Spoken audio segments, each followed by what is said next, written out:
Some men drink alcohol. Some men drink juices from the vine. But as for me, I'm very simple. Give me coffee every time. Make it warm and make it sweet. Just the way my life has been. Give me coffee, coffee, coffee, coffee, coffee. And let me tell you, you have found yourself a friend. According to the British Coffee Association, we drink approximately 95 million cups of coffee per day in the United Kingdom. In the United States, they drink around 400 million cups per day, and worldwide, over 2.25 billion cups of coffee are consumed every single day. Oh, and in case you're interested, the US doesn't even make it into the list of top 10 coffee consuming nations, and the UK doesn't even make it into the top 25. Coffee culture has boomed on our high streets. There are now around 24,000 coffee shops across the UK, made up of non-specialists, independents and major chains. Around 80% of people visit coffee shops at least once a week, and 16% of us visit every day. We had a vision that we were going to bring specialty coffee to North London. It was at a time that I think a boom happened where coffee wasn't a regular thing where you get like a milky coffee. It started taking over where there was culture involved, a bit like craft beer, where you was drinking an espresso and suddenly you're tasting black coffee for the first time and not needing sugar. And I remember at that time going, wow, I didn't know it could be this good. I think being in the coffee business is a little bit more than just running a hospitality industry business. There's certain, it creates a hotspot of where people come together, where people obviously consume, buy, but also of something else. It's a third space really, where people can work, where people can socialize. Meet me for coffee nowadays means anything from I'd like to have a very quick business meeting with you to I'd like to ask you out on a date. You used to have the saying where the pub is the hub of the community. Our drinking habits have changed as a nation, and I think more and more people are coming to, let's say, coffee shops and have the ability of then being able to gelling together and having conversation with everybody else. Prime example, we had a few people first thing early in the morning, no one knew each other, and then suddenly all at the counter, they all started drinking a coffee, and before you know it, it went from being quiet to this banter, and they didn't know each other. Where are you from? This and that, and I'm starting to hear this environment going on, and I'm being like, this is the first time we've had these customers. It brings a social environment that you wouldn't really get from a restaurant. People do just come in for a chat, don't buy coffee, or bimble in, sit, and then stay for about half an hour, and then go. Yeah, it's beautiful. And when the place is full, and you can see everyone chatting, and people who don't know each other will sit in a corner, something will happen, that person will start talking, and then you can see people swapping numbers and things. That's really nice to see. What can I say? Not many people actually spoke to one another. And the beauty of it is that when people actually have the ability of stopping, chatting, and be able to gel together, you've married up a lot of, let's say, a lot of social aspects from a lot of people, which is absolutely wonderful. And I might be the only conversation some of these people have every single day. There's a lot of people that live on their own, want to come out, have a bit of a stroll, and they have the ability of coming to me. Now, I know when you go out and you eat and you drink, suddenly the vibe is there. Coffee is the same thing. You'll have an environment where you get a family with kids, a dad having an espresso before he goes off, and then you'll have somebody who's on a computer. Now they're all having probably the same coffees, but they don't know each other. And the next day they come in, and then the next day they come in, all of a sudden they start talking to each other. And it becomes this social environment. People would get off their tits on coffee and like chat like mad. And it does happen in here. People get over caffeinated and they just chat like crazy, and they're probably over familiar and overly social to people. I think it's been able for me to get a bit more of a social life. Met more friends. I lived in the area for 13 years. I didn't really know anyone. I got on the tube, went to work, came back, and now I can't really go to Alexandra Palace without bumping into people. I need a paper bag, really, to get out of Bounds Green. It's like the first time I opened this, I probably knew a lot of people, but I never said hello to them, didn't speak to them, didn't know them. I think I've got to a point where I know everyone now, and everyone knows each other through this environment. And this environment brings in everyone from all different fields of the world. We'll get people here from South Kensington, from Palmer's Green to Enfield, which is a big, big different environment. And when they come here specifically. And they come here because they want to socialise it and they want to be in this environment. And that's what it does. It changes people. When they walk through that door, they forget about the crap they've had that day or what's going on. And then for 5 minutes, it's all about what's happening now. And that just breaks that pattern. I guess it breaks reality a little bit, yeah. So when you come in and have a cup of coffee at my time, you're having a cup of coffee, but you're also understanding where it comes from. And you're understanding more about the flavour of the coffee, and you're understanding that bean that goes into that cup that expresses out to go to you to drink has a life before it, and that's what we try to convey to our customers as well. We have full transparency towards where our coffee comes from. Usually when you pick up cheap supermarket coffee and read the description, it's very nebulous. It sort of says a blend of South American and African coffees, which is another way of saying we have no bloody clue where it's from. So when we buy coffee in, per kilogram a bag, our region's run about £25. Now, £1 of that has gone to the fair trade, which I know about and I support. £24 is expensive for coffee when we start doing it in. You'll go to your normal cafe, other coffee companies, not specialty coffees, and they'll pay £12 a bag. It's shite coffee, it's overcooked coffee, but it can work because a lot of people don't mind that coffee, you know, and it'll be branded coffee that's months old. Coffee, once it's roasted, should be used within 2 weeks. That's what you buy in the supermarket, it's 4 months old.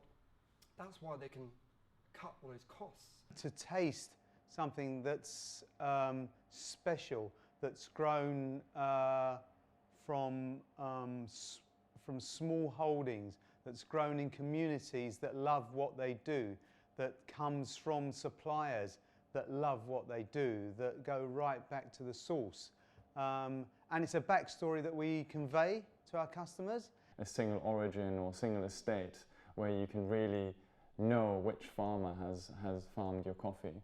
And then it really depends on the origin. I mean, in some countries you have the culture of a large landowner who has a big coffee plantation and will therefore have his own processing facilities.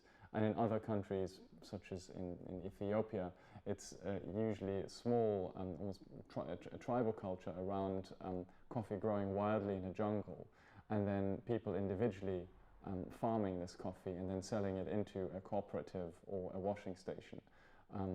But this entire journey is very important to know, and it's very important to showcase as a good roaster and as a good coffee shop.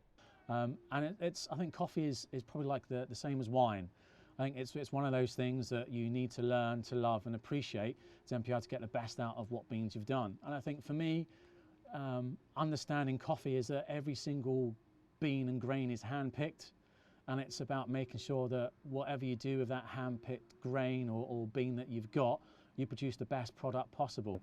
Something quite wonderful has happened over the last few years or decade, and that is specialty coffee has grown so much that people are caring a lot about it. And people, roasters, traders are traveling to origin and actually teaching farmers how to make coffee superior, because suddenly they can demand a multiple of what they used to demand. So it's no more a race to the bottom of who can grow the cheapest coffee and sell it and sell it as quickly as possible, but rather grow really good fine beans that will demand a premium in the market. Growing coffee is actually not very easy. It's physically very, very demanding, and a lot of the smaller farmers, their children, they don't want to do what their parents did. They don't want to turn old by going out and picking fruit in the fields. So they're not interested in coffee farming. So there is a longevity problem in coffee, in that there aren't young people coming into farming. It's the older people that are dying off that are the farmers, and it's going to affect the whole industry for sure. And one of the things that I make sure that I do is that every coffee that I buy, as well as it's being something that I want to buy because it tastes great, I want to make sure that the people that I'm buying from have those ethical, sustainable philosophies. And all of the specialty importers that I've been buying from for the last 5 years or 4 years, they have, they do that for sure. Someone will pay $2.50 for a coffee down there, and someone will pay $2.80 here. Now, really, coffee hasn't gone up in price on this side, retail, probably for the last 10 years. And it's going up and up and up and up now, because we're supporting the fair trade and we're supporting the farmers. Now, you change that by 40p and you see what the customers say. They don't understand everything that goes into it, all the hard work and everything. But that's what we're trying to do, is literally get people understanding it, enjoying it. Then you can put up like 20p, whatever. But that's where coffee goes wrong, shall we say. That we, the people that kind of get penalised towards that, but the idea is to produce a lot of it and make some profit. That's why coffee's quite a hard industry to be in, because if you're a roaster, you can make money. If you're selling coffee, you can't make as much. There's the ethical side of how much you're paying for your coffee and how much the farmers are getting, but there's also the side of how are you treating your staff and how much are you paying them, and are you paying them a living wage, and are you treating them well? And that's that's ethical as well. I think that's a side that people maybe don't always think of. I think the specialty coffee culture starts with the consumer. It's all around the journey, and it's all around the product that the consumer drinks. So we couldn't compete on price. We couldn't compete on price when we serve flat whites here with the cheapest high street shops, and we can't compete on price when it comes to coffee we sell to our wholesale clients, or also for people to take coffee beans home. Now, if I give you a takeaway cup, the cup alone will cost 50 to 60p. The cap, the plastic lid, is another 15p. I'm already 80p out of profit. The way that we're tackling it, or we're trying to do our bit, is we use compostable cups, compostable lids. Every cup that I use is biodegradable, every lid that I use is biodegradable. All of our cups are biodegradable, and so are our lids. All of our cups have either been Veggeware or Edenware. All the lids are biodegradable. We use sugar lumps rather than sugar sachets. So we've always kind of been pushing forward on the fact that yes, we're here, but we need to be environmentally friendly, and also pave the way for the likes of the big boys in the industry that are still not recycling their cups. It's a very, very difficult subject, and there doesn't seem to be a solution. Boston Tea Party have done their big thing of banning reusable cups, so they're the first coffee shop chain in the UK to do so. Unfortunately, their coffee sales have dropped 27% since doing it. So that's probably costing the company about £2 million a year. So what do? Do I get a double-walled cup that's organic or sustainable produce, materials, and pay that 20p more on top of the 80p and cut my profits? Or do I get a cheap cup, stamp on it, which we don't do, we do branding, and it costs them 15p, just so you can keep the margins right, and people also keep on buying coffee. Now, a lot of people still bring their own mugs. It's a nice thing that we all have the ability of doing.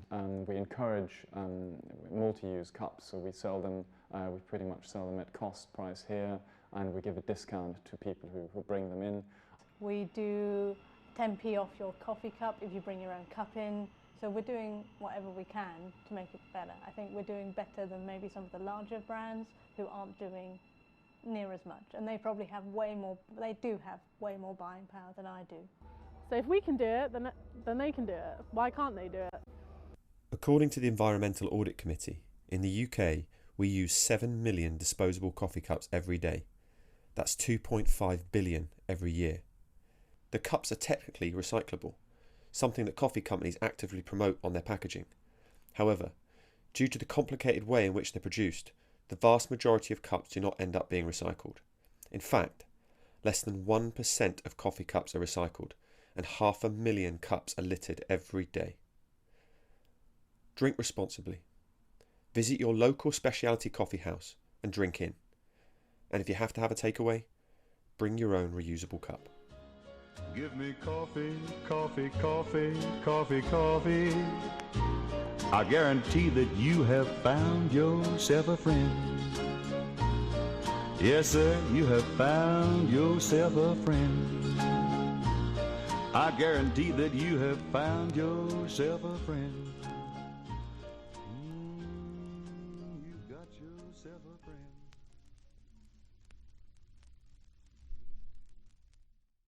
friend. Mark out, please, Kate. Oh shit. Episode 3 goes up Eddie B. Rod.